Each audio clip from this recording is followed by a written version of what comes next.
kunijua mimi. Sisi sitaoa mtu wa kutembea. Nataka mtu akae hapa akae responsibility.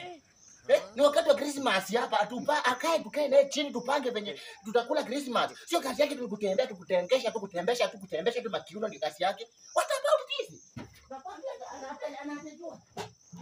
Unaona sufuria? Hata kuosha tu sufuria kweli hakuna. Kuosha sufuria. Huyu ni mwanamke nilileta mwanamke hapa nilileta mtu wa vita hapa hivi. Ngoja leo. Niamua kuolewa mimi mwenyewe. Sio mama akinilelewa mapema ama nitoke. Hadi hujafikisha miaka ya kuolewa. Sini kiherehere. Mamangu alikuwa ananiambia nisiolewe. Sasa mimi nilijiambia nielewe. Ona venye nilikuwa mzee hata kuolewa. Hebu angalia. Ona venye nakaa makucha, ona hadi uko na nini? Hadi uko na. Wewe.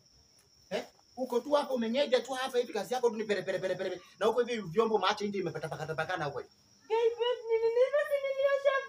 Umeosha vyombo na maana gani huko vyombo vimepata amka kwenda kwenye hebu twende. Niosha vyombo hakuna kitu sijafanya beba Yesu na mimi nilifanya kila kitu nimekuja kuongea na rafiki yangu. Rafiki yako nini wewe umeolewa? Kwa nini usiende kukaa kwako? Kazi yako ni koje tu hapa kazi ni vitina tu pepe. Toka hapo kwenda. Enda kwa.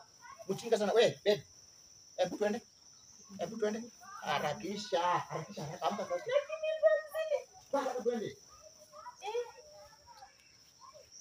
Ngoja twende hivyo.